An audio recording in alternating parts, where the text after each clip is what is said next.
வணக்கம் and hello friends. Jagan audio book தமிழுக்கு உங்கள் அன்போடு அழைக்கிறேன். எல்லோரும் எப்படி இருக்கீங்க? ஸோ நடுவில் நிறைய வீடியோஸ்லாம் அப்லோட் பண்ண முடியல. பழைய வீடியோஸே எடுத்து போட்டுட்ருந்தோம். ஸோ இப்போது ஃபஸ்ட்டு சேனல் ஓப்பன் பண்ணி ஒரு ஸ்டோரி போட்டிருந்தோம், அகால மரணம்னுட்டு. நிறைய பேர் பார்த்துருக்கீங்க, நிறைய பேர் சப்போர்ட்டும் கொடுத்துருக்கீங்க. 1600 பேருக்கு மேலே பார்த்துருக்கீங்க. ரொம்ப தேங்க்ஸ். பட் பார்க்குறவங்க யாருமே சப்ஸ்கிரைப் பண்ண மாட்டேங்கிறீங்க. ஸோ ப்ளீஸ் சப்ஸ்கிரைப் பண்ணுங்கள். ஸோ எங்களுக்கு ஒரு நல்ல ஒரு மோட்டிவேஷனாகவும் இருக்கும். அதுக்கப்புறம் இப்போது அகால மரணம் கண்டினியூட்டி போடுறோம். எபிசோட் 11க்கு மேலே கண்டினியூட்டி போடுறோம். ஸோ அது எப்படி இருக்குன்னு கேட்டுட்டு லைக், ஷேர், சப்ஸ்கிரைப் பண்ணுங்கள். அப்புறம் நிறைய இம்ப்ரூவ்மெண்ட் பண்ணியிருக்கோம். எடிட்டிங் வேலை நிறையா பண்ணியிருக்கோம். அப்புறம் ஒரு ஃபோட்டோஸ் நிறையா எஃபோர்ட் போட்டு எடுத்து அதை எடிட் பண்ணி ரொம்ப எஃபோர்ட் போட்டு நாங்கள் பண்ணியிருக்கோம். நீங்களே பார்த்தா தெரியும், நிறைய இம்ப்ரூவ்மெண்ட் இருக்கும் இந்த ஒரு வீடியோலேயே. அதனால தான் எங்களுக்கு நடுவில் டைம் எடுத்துக்கிச்சு வீடியோஸ் அப்லோட் பண்ண. பழைய வீடியோவே போடுற மாதிரி ஆகிடுச்சு. ஸோ இதுக்கப்புறம் புது வீடியோ, புது கதை வரும். ஸோ இப்போ அகால மரணம் பார்ட் 2, எபிசோட் 11க்கு மேலே இப்போ நாங்கள் போடுறோம். பார்ட் 1 பார்க்காதவங்க நான் கீழே லிங்க் கொடுக்குறேன். ஸோ அதை பார்த்துட்டு அதுக்கப்புறம் இதை பாருங்கள். அப்போ தான் கதை புரியும். ஸோ கதை பிடிச்சிருந்துச்சுன்னா லைக், ஷேர் அண்ட் சப்ஸ்கிரைப் பண்ணுங்கள். சப்போர்ட் பண்ணிக்கிட்டே இருங்க. பார்க்குறீங்கன்னா சப்ஸ்கிரைப் பண்ணிவிட்டு பாருங்கள். ஸோ எங்களுக்கும் நல்ல ஒரு மோட்டிவேஷனாகவும் ஹெல்ப்ஃபுல்லாகவும் இருக்கும். Thank you friends. அத்தியாயம் 11. வேலு விடியும் முன்பு எழுந்து கொண்டான். இரவு முழுவதும் சரியாக தூங்காமல் எப்பொழுது விடியும் என்று காத்திருந்தான். கிணற்றடியில் சென்று குளிர்ந்த கால நிலையையும் பொருட்படுத்தாது பச்சை தண்ணீரில் குளித்தான். வழக்கமாக கொஞ்சம் நடுங்குபவன் நடுங்காமல் உற்சாகமாய் குளித்தான். இருப்பதில் சிறந்த உடையை தேர்ந்தெடுத்து அணிந்தான். அருக்காணி எழுந்து மகனை பார்த்தவள் ஆனந்தமாய் திகைத்தாள். கண்ணு, அம்மா, இவ்வளவு வருஷம் எங்க கிளம்பிட்ட கண்ணு? வந்து சொல்றேம்மா. சரிப்பா, இரு, காபி போட்டு தரேன், குடிச்சிட்டு போ. சரிம்மா. அருக்காணி அடுப்பு மூட்டி தேசாவில் கொஞ்சம் கருப்பட்டியை உடைத்து போட்டு காப்பி பொடி கலந்து 2 டம்ளர் நீர் ஊற்றி வைத்தாள். அம்மா, சொல்லுப்பா. அம்மன் கோயில் வரைக்கும் போயிட்டு வந்துடுறேன் என்று சொன்னவனை நம்ப முடியாமல் பார்த்தாள். என்னப்பா திடீர்னு என்று கேட்டவளுக்கு பதில் ஒன்றும் சொல்லாமல் புன்னகைத்தான். அருக்காணி கருப்பட்டி காப்பியை டம்ளரில் ஊற்றி அவன் கையில் கொடுத்தாள். இந்தாப்பா. அவன் வாங்கிக் கொண்டான். குளிர்ந்த கால நிலைக்கும் பச்சை தண்ணீரில் குளித்ததற்கும் கருப்பட்டி காப்பி தொண்டைக்கு இதமாய் இறங்கியது. மணி பார்த்தான் 6. எப்பொழுது 8:30 ஆகும் என்று தவிப்பாய் இருந்தது அவனுக்கு. காலம் ஒரு காரணி. பயம், மகிழ்ச்சி, பரவசம், பதட்டம், நெகிழ்ச்சி, கோபம் என்று மனித உணர்வுகள் அனைத்திலும் காலம் பின்னி பிணைந்திருக்கிறது. இங்கே வேலு இன்னும் 2.5 மணி நேரம் எப்படி போகும் என்று தவித்தான். நேசத்துக்குரியவள் வர சொல்லி இருக்கிறாள் என்னும் பரவசம், நேசத்துக்குரியவளை காண போகிறோம் என்னும் எதிர்பார்ப்பு, வேறு யாரேனும் அவர்களை கண்டுவிடக் கூடாது என்னும் தவிப்பு என்று பலவித உணர்ச்சிகளால் ஆளப்பட்டிருந்தான். நேரம் இன்னும் இருந்தது. ஆனாலும் அம்மன் கோயிலுக்கு கிளம்பினான். எங்க தம்பி இவ்வளவு சீக்கிரம் கிளம்பிட்டீங்க என்று குரல் வந்த திசையை பார்த்தான். ஆறுமுகம் ஆசிரியர். நடைபயிற்சியில் இருந்தவர் புன்னகைத்தார். கோயிலுக்கு போறேன் சார், அம்மன் கோயிலுக்கு. நல்லது தம்பி. அம்மா நல்லா இருக்காங்களா? நல்லா இருக்காங்க சார். பாவம், எப்ப பார்த்தாலும் உன்னை பத்தி தான் பேசிக்கிட்டு இருக்கோம். நீ ஒரு நல்ல நிலைக்கு வந்து உங்க அம்மாவை நல்லா வச்சுக்கணும்பா அவர் சொல்ல வேலு தலையாட்டினான். சரிங்க சார். பிஜி எங்க பண்ண போற? அப்ளை பண்ணிருக்கேன் சார், இன்னும் பதில் வரல. உனக்கு என்ன, நல்லா படிக்கிற பையன், கண்டிப்பா கிடைக்கும் என்று அவர் சொல்லிவிட்டு நடக்க வேலு பெருமூச்சு விட்டான். நடையை தொடர்ந்தான். சற்று நேரத்தில் கோயிலை அடைந்தான். உள்ளே கொஞ்சம் பேர் மட்டும் இருக்க உள்ளே செல்லாமல் வெளியே காத்திருந்தான். யார் பார்வையிலும் பட்டுவிடக் கூடாது. கண், காது, மூக்கு வைத்து வேறு மாதிரியாக பரப்பி விடுவர். தனக்குள் பலவாறு ஓடிய எண்ணங்களை கட்டுப்படுத்த முயன்று முடியாமல் அவனே அவனிடமிருந்து விலகி அவனை பார்த்தான். அவன் பரபரப்பு, தவிப்பு, பரவசம், பதட்டம், இன்னும் பிற உணர்வு எல்லாம் அவனுக்கு புதிதாக இருந்தன. சட்டென்று எங்காவது ஓடிவிடலாமா என்று யோசித்தவன் தன்னைத்தானே கடிந்து கொண்டான். என்ன மடத்தனமான யோசனை! தன் தலையில் தானே அடித்துக் கொண்டவன் யதார்த்தமாக திரும்பி பார்க்க அவன் கண்களை அவனால் நம்ப முடியவில்லை. கண்மணி வந்து கொண்டிருந்தாள். மணி 7 தானே ஆகுது.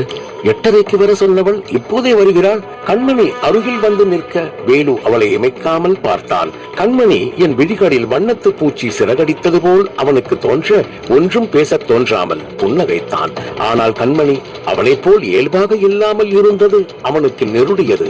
சுற்றுமுற்றும் பார்த்தவள் எவரும் இல்லை என்று உறுதி செய்துவிட்டு அவன் கையில் ஒரு துண்டு பேப்பரை திணித்துவிட்டு சட்டென்று அந்த இடத்திலிருந்து நகர்ந்தாள். நடப்பது என்னவென்று புரியாமல் வேலு திகைப்பாய் பார்த்துக் கொண்டிருக்கும் போதே கண்மணி புள்ளியாய் மறைந்தாள். இது என்ன பேப்பரு?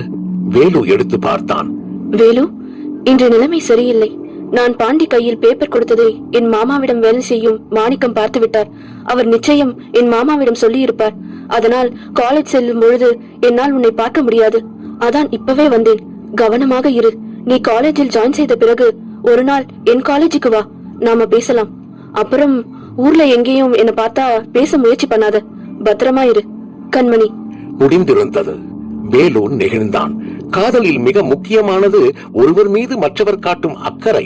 எனக்கு எதுவும் நடந்துவிடக் கூடாது என்று தான் ஏற்கனவே போட்ட திட்டத்தை மாற்றி எவரும் அறியாமல் முன்கூட்டியே கோயிலுக்கு வந்திருக்கிறாள். நான் இவ்வளவு சீக்கிரம் வந்து விடுவேன் என்று எப்படியோ அவளுக்கும் தெரிந்திருக்கிறது. அம்மன் தான் இருவரையும் காப்பாற்றி இருக்கிறார் என்று நெகிழ்ந்தவன் கோயிலுக்குள் சென்றான். அர்ச்சனை செய்ய தேங்காய் பழம் வாங்கி கொண்டான். பேர் சொல்லுங்க. அம்மனுக்கு பூசாரி அர்ச்சனை செய்தார். தேங்காயை உடைக்க தேங்காய் அழுகி இருந்தது.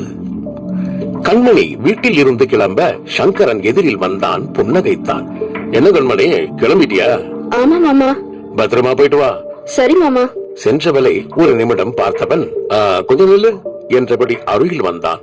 பூ வச்சுக்கலையா மாமா? காலையில நீ மல்லிப்பூ பறிக்க தோட்டத்துக்கு போயிருந்ததா அக்கா சொல்லுச்சே. சங்கரன் கேட்க கண்மணி அதிர்ந்தாள். மாமா தெரிந்து கேட்கிறாரா இல்லை தெரியாமல் கேட்கிறாரா? ஒரு நிமிடம் அவரை உற்று பார்த்தாள். என்ன கண்மணி அப்படி பாக்குற? இல்ல மாமா என்று யோசித்தவள் சுதாரித்தாள். சாமிக்கு பறிச்சு.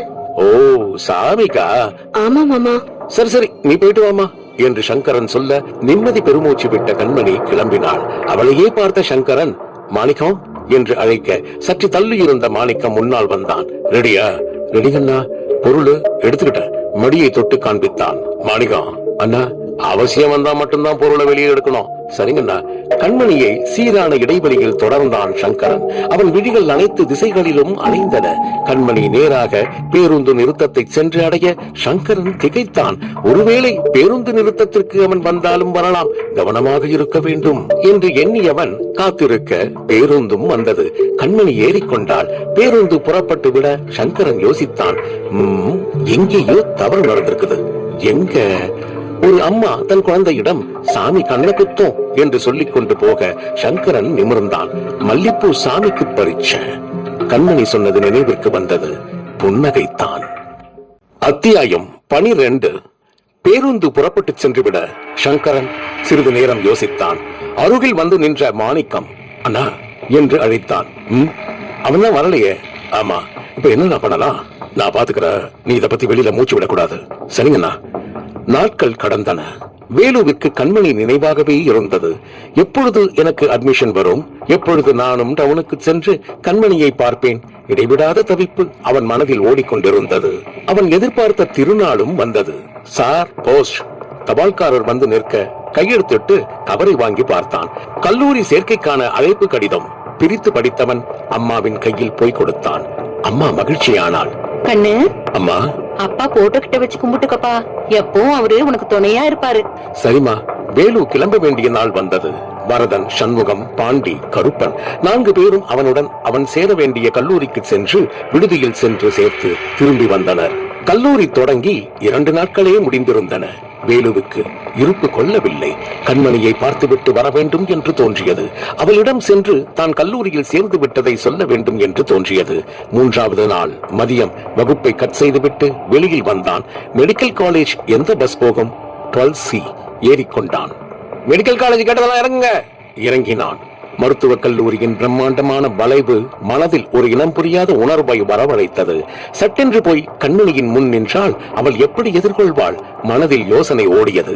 அவளை பார்க்க வேண்டும் என்ற விருப்பம் அவனை முன்னோக்கி செலுத்த அவள் எதுவும் நினைத்துக் கொள்வாளோ என்ற தயக்கம் பின்னோக்கி இழுத்தது. ஒரு வழியாக மனதை திடப்படுத்திக் கொண்டு உள்ளே நடக்க ஆரம்பித்தான். சிறிது தூரம் நடந்த பின் ஒரு மீசை வைத்த செக்யூரிட்டி அவனது படபடப்பை பார்த்து அவனை அழைத்தார். இங்க வா. வணக்கம் சார். யார் வேணும்? யார பார்க்கணும்? நான் அதான் வந்துட்டியா? யார பார்க்கணும்? கண்மணி சார். யாரு கண்மணி? First year medicine. நீ யாரு? செக்யூரிட்டி அவனை உன்னிப்பாய் பார்த்தபடி கேட்க தடுமாறினான். யார் மன்னி? கண்மணிக்கு என்ன வேணும்? சார் சொல்லு. என் பேர் வேலு. நாங்க ஒரே ஊருக்காரங்க சார். அதுக்கு பார்த்துட்டு போலான்னு தோணுச்சு சார். தப்புன்னா மன்னிச்சிடுங்க சார் என்று சொன்ன வேலு கையெடுத்து அவரை கும்பிட அவன் அப்பாவித்தனத்தை பார்த்து புன்னகைத்தார். நேரா போ, ஒரு விநாயகர் கோயில் வரும், அங்கிருந்து வலதுபுறம் திரும்பினா class room block. Thanks sir. இப்ப கிளாஸ் நடந்துகிட்டு இருக்குமே, நான் வெயிட் பண்ணி கிளாஸ் முடிஞ்சதுக்கு அப்புறம் பாக்குறேன் சார். வேலு சொல்ல அவர் தலையாட்டினார். வேலு தன் நடையை தொடர்ந்தான். சிறிது தூரம் நடந்த பின் ஒரு விநாயகர் கோயில் வந்தது. விநாயகரை கும்பிட்டான். வலதுபுறம் பார்க்க கிளாஸ் ரூம் பிளாக் விஸ்தீரமாய் தெரிந்தது. உள்ளே செல்லாமல் வாசலிலேயே நின்று கொண்டான். காத்திருக்க ஆரம்பித்தான். கண்மணி, நீ கொடுத்த லெட்டர் என்ன இவ்வளவு தூரம் வர வச்சிடுச்சு. என்னோட மனசு உனக்கு புரியுமான்னு எனக்கு தெரியல. ஆனா என்னோட மனசு ஃபுல்லா நீதான் இருக்க. எவ்வளவுதான் யோசிச்சாலும், எவ்வளவுதான் உன்னை விட்டு விலகி போக நினைச்சாலும் என்னால முடியல கண்மணி. எனக்கு உன்னை அவ்வளவு பிடிக்கும். உன்னை நல்லா பாத்துக்கணும். உனக்காக எல்லாமே பார்த்து பார்த்து பண்ணணும். சாகுற நிலைமை வந்தா கூட உனக்காக சாகணும் கண்மணி. இவ்வாறு ஏதேதோ யோசித்துக் கொண்டு நின்றான். எவ்வளவு நேரம் அப்படி நின்றான் என்று அவனுக்கே தெரியாது. தன் தோள் மீது ஒரு கைப்பட்டது போல் இருக்க சட்டென்று திரும்பி பார்த்தான். கண்மணி தேவதையாய் நின்றாள். அவனை அங்கே அந்நேரத்தில் எதிர்பார்க்காத ஒரு பரவசமான உணர்வு அவள் முகத்தில் தெரிந்தது. நீ எப்படி இங்க? உனக்காக தான் வந்த கண்மணி என்று சொன்னவனை விழிகள் நிறைய பார்த்தாள் கண்மணி. காலேஜ்ல ஜாயின் பண்ணிட்டேன். சூப்பர் வேலு. என்ன கோர்ஸ்? MCA. ஓ சரி, வா கேண்டீன் போலாம். எனக்கு பசிக்கல கண்மணி. கேண்டீன் சாப்பிடுறதுக்கு மட்டும் இல்ல, பேசுறதுக்கும் தான் என்று கண்மணி புன்னகைத்தபடி சொல்ல வேலு சிரித்தான். ஒன்றும் பேசாமல் அவளை பின்தொடர்ந்தான். 2 காஃபி 2 கட்லெட் என்று ஆர்டர் செய்த கண்மணி அவன் எதிரில் வந்து அமர்ந்தாள். வேலு, எனக்கு இன்னும் நம்பிக்கை வர மாட்டேங்குது. ஏன்? இப்போ எனக்கு முன்னாடி உட்கார்ந்து இருக்கிறது நீதான் கண்மணி சொல்ல வேலு புன்னகைத்தான்.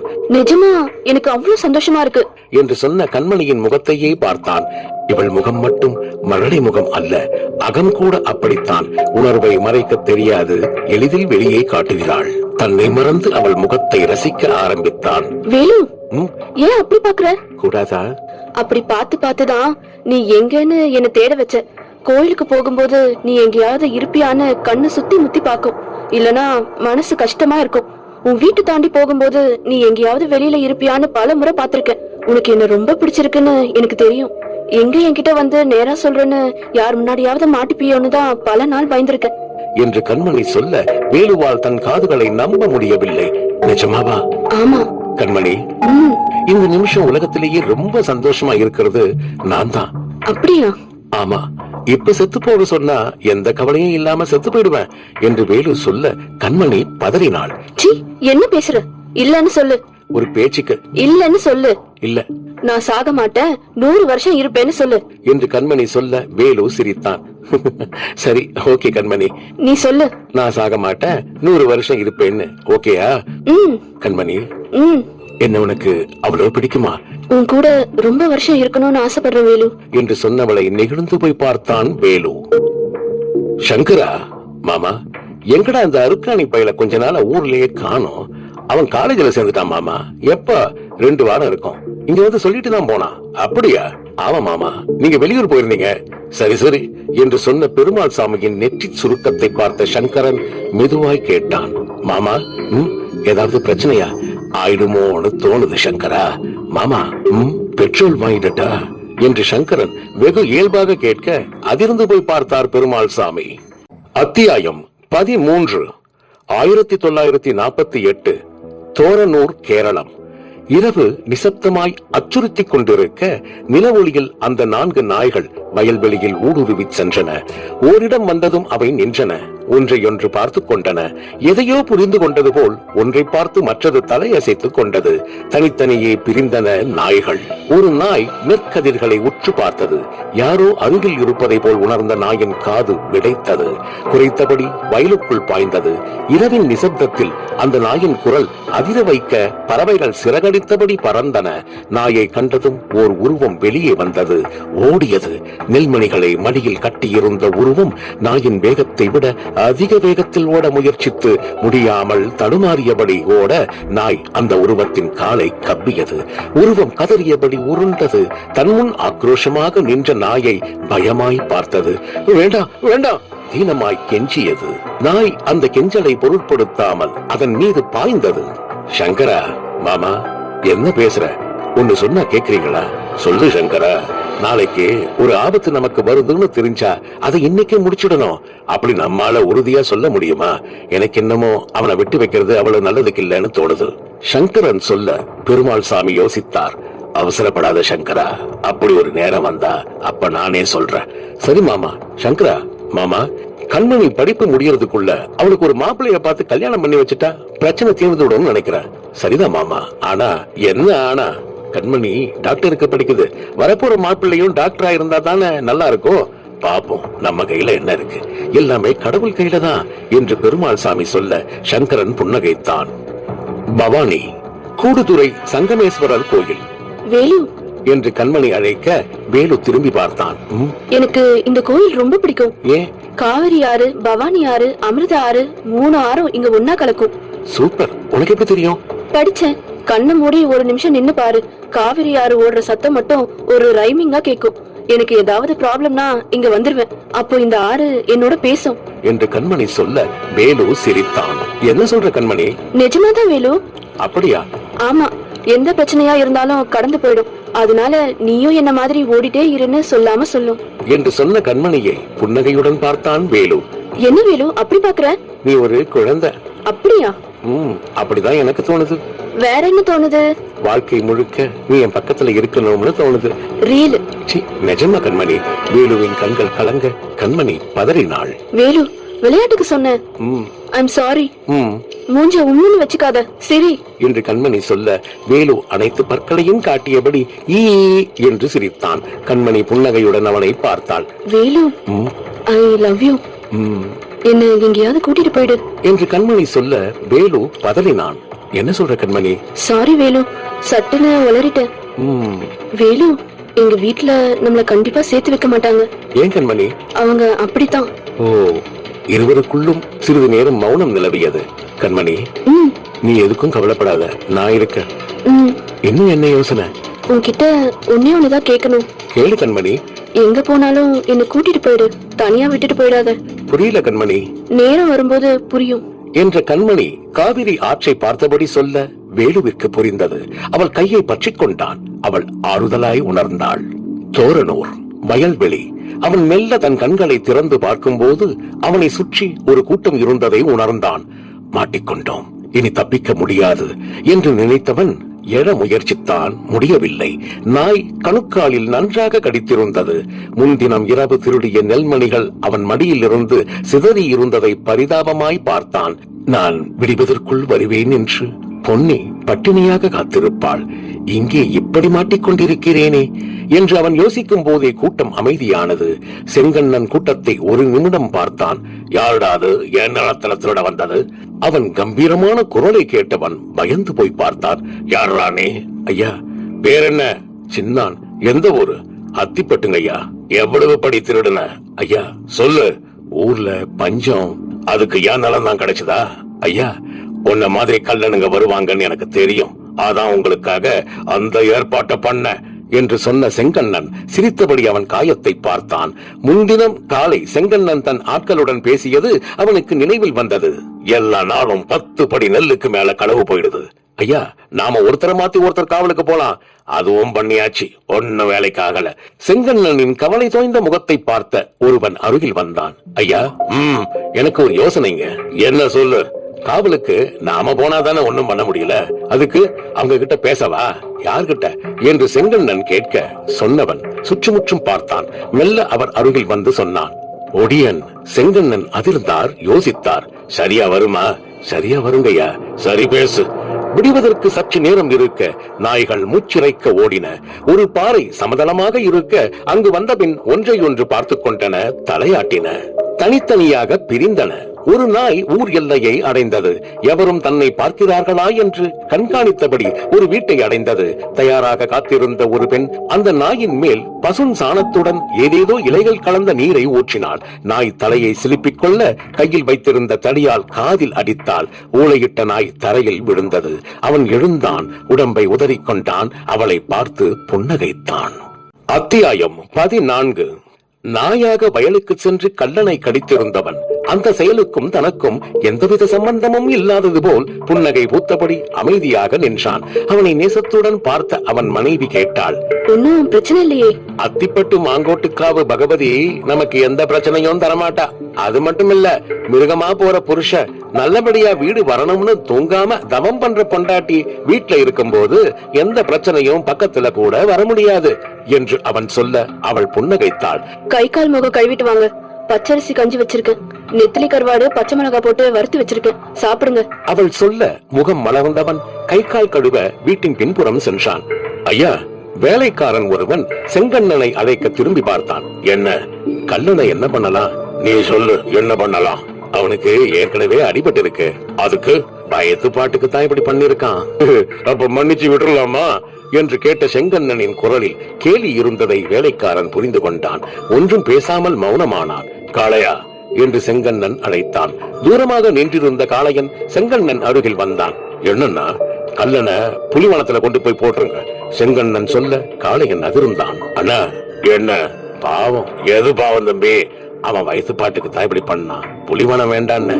தம்பி, அண்ணா, கல்லனுக்கெல்லாம் பாவம் பார்த்தா நமக்கு கஞ்சி கிடைக்காது என்று செங்கண்ணன் சொல்ல காளையன் மௌனமாக நின்றான். புரிஞ்சுதா? சரிங்கண்ணா. காளையன் கல்லனை பரிதாபமாய் பார்த்தான். அண்ணன் உத்தரவு மீற முடியாது. பல நாட்களாக பிடிக்க முடியாத கல்லனை ஒடியனை அழைத்து ஒரு வழியாக பிடித்தாகிவிட்டது. ஒடியன் காவலுக்கு போகிறான் என்றால் நாயாகவோ காளையாகவோ உருமாறி போவான். விடியலுக்கு முன்பாக வீட்டுக்கு வந்து மீண்டும் மனித ரூபம் எடுத்துக் கொள்வான். கள்ளர்கள் மனிதர்கள் காவலுக்கு சென்றால் அதை எளிதில் கண்டுகொள்வர். அதனால் நிலத்தின் உரிமையாளர்கள் ஒடியன்களை காவலுக்கு அனுப்புவதும் கள்ளர்களை பிடிப்பதும் அவர்களை வதைப்பதும் இயல்பான ஒன்றாக மாறியிருந்தது. மயங்கிய நிலையில் இருந்த கல்லனை மாட்டு வண்டியில் ஏற்றினர். மாட்டு வண்டி கிளம்பியது. கல்லனுக்கு தன்னை எங்கு கொண்டு செல்கிறார்கள் என்று தெரியவில்லை. மலங்க மலங்க விழித்தான். வண்டி ஓட்டுபவனுக்கு காளையன் ஏற்கனவே உத்தரவு பிறப்பித்திருந்தான். புலிவனத்தின் எல்லையில் கல்லனை போட்டுவிட்டு வர வேண்டும். புலிவனத்தின் எல்லையில் கல்லனை போட்டுவிட்டு வந்தால் புலி மாலையில் தான் வனத்தில் இறங்கும். பசித்திருக்கும் போது மிகவும் கொடூரமாக இருக்கும் புலி ஒரே அடையில் கல்லனை கொன்றுவிடும். வண்டி ஓட்டுபவன் அடிக்கடி வானத்தை பார்த்து கொண்டான். பொழுது சாய்வதற்குள் புலிவனத்தில் கல்லனை போட்டுவிட்டு அவன் திரும்பி விட வேண்டும். இல்லை என்றால் ஆபத்து அவனுக்கும் தான். மாட்டு வண்டி புலிவனத்தை அடைந்திருந்தது. வண்டிக்காரன் மிகவும் கவனமாக அக்கம் பக்கம் பார்த்து கொண்டு இறங்கினான். புலிவனத்தை பார்த்த கல்லன் பதறினான். வண்டிக்காரனிடம் தன்னை விட்டு விடும்படி கெஞ்சினான். அண்ணா, தெரியாம பண்ணிட்டேன், என்ன மன்னிச்சிடுங்கண்ணா. கல்லனின் கதறலை வண்டிக்காரன் கண்டுகொள்ளவில்லை. கல்லனை தரதரவென்று இழுத்து கீழே தள்ளினான். மாட்டு வண்டியில் தாவி ஏறி அமர்ந்தான். வண்டி கிளம்பிவிட கல்லன் செய்வதறியாது விழித்தான். எழ முயற்சித்த கல்லன் முடியாமல் கீழே சரிந்தான். பொன்னி, உன்னை திரும்ப நான் பாப்பேனா இல்லையான்னு தெரியல பொன்னி, என்ன மன்னிச்சுக்க பொன்னி. கல்லனின் கண்களில் நீர் வழிந்தது.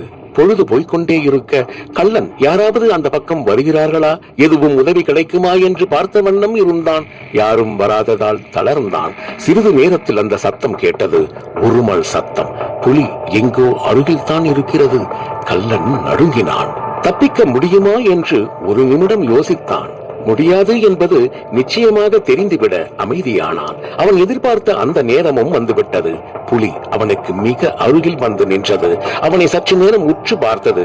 கல்லன் பொன்னியை மனதில் நினைத்துக் கொண்டான். கல்லனின் கழுத்தை கவ்விய புலி அவனை இழுத்தபடி ஓட கல்லன் சுவாசிக்க முடியாமல் தவித்தான். ஓரிடத்தில் அவனை கீழே விட்ட புலி தன் முன்னங்காலால் அவன் முகத்தில் அரைந்தது. புலி நகங்கள் முகத்தில் கீற ரத்தம் முகமெங்கும் வழிய கல்லன் அலறினான். கடவுளே, என்ன காப்பாத்து! புலி விடவில்லை. தன் கோர பல்லை அவன் கழுத்தில் வைத்து அழுத்த ரத்தம் பீரிட்டது. கள்ளன் துடித்தான். சிறிது நேரத்தில் அடங்கினான். இல்ல இல்ல, நான் நம்ப மாட்டேன் என்று கண்ணனின் மனைவி பொன்னி கதறினாள். இல்ல பொன்னி, நாங்க சொல்றது நிஜம். கல்லனை புலிவனத்துல விட்டுட்டாங்க. அட பாவிங்களா, அவங்க நல்லா இருப்பாங்களா? அவங்கள விட மாட்டேன், சத்தியமா விட மாட்டேன் என்று கதறிய பொன்னி கேட்டாள். அண்ணா, சொல்லுமா. கல்லனை இப்படி பண்ணது யாரு? 2 பேரு. யாரு? யாருண்ணா? செங்கண்ணன் காளைன்னு 2 பேரு. சரிண்ணா. தாயி, அண்ணா, நீ எதுவும் பண்றேன்னு கிளம்பிடாத தாயி, வயிற்று பிள்ளைக்காரி நீ. சரிண்ணா என்று சொன்ன பொன்னி மீண்டும் அழைத்தாள். அண்ணா, சொல்லு தாயி. கள்ளன் எப்படி மாட்டினா? ஒடியம் பிடிச்சு கொடுத்திருக்கான், நாயா வந்திருக்கான். சொன்னதை கேட்ட பொன்னியின் கண்கள் சிவந்தன. அந்த ஒடியன் எந்த ஊர்ல இருக்கான்? தோரணூர் அத்திப்பட்டு மாங்கோட்டுக்காவு பகவதி கோயிலுக்கு பக்கத்துல. பொன்னியின் கோபத்தை கண்டவன் கேட்டான். தாயி, அந்த ஒடியனையும் நிலத்துக்காரங்களையும் நாம ஒன்னும் பண்ண முடியாது தாயி. அவன் சொல்ல பொன்னியின் விழிகள் சிவந்தன. ஏன் முடியாது?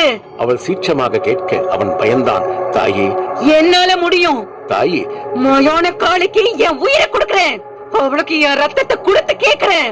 அழிக்க வேண்டியவங்கள செத்து போனதுக்கு அப்புறமும் நான் மறக்க கூடாதுன்னு கேக்குறேன். பொன்னி சொல்ல அவன் அதிர்ந்தான். என்ன தாயி பேசுற நீ? உண்மையதான் சொல்றேன். என் கழுத்தை அறுக்கத்தான். அப்படி சொல்லாத தாயி, நீ வயித்து புள்ளக்காரி. அண்ணா சொல்லு தாயி. நான் பழி வாங்கறதுக்கு எனக்கு என் பிள்ளையும் கூட நிப்பான். பொன்னி வயிற்றில் கை வைத்து தீர்க்கமாய் சொல்ல அவன் உறைந்து போய் பார்த்தான். அவனை கொஞ்சமும் கண்டுகொள்ளாத பொன்னி மயான காளி கோவிலை நோக்கி நடக்க ஆரம்பித்தாள். கூடுதுறையில் வேலுவை சந்தித்து விட்டு கண்மணி ஹாஸ்டலுக்கு வரும்போது இருட்டி இருந்தது. வார்டன் கேட்டா என்ன சொல்றது என்று யோசித்தவள் வார்டன் ரூமை கடக்க உள்ளிருந்து வார்டன் அழைத்தார். கண்மணி மேடம் என்றவள் உள்ளே பார்க்க வார்டன் அவளையே பார்த்தார். அருகில் அமர்ந்திருந்தது பெருமாள் சாமி.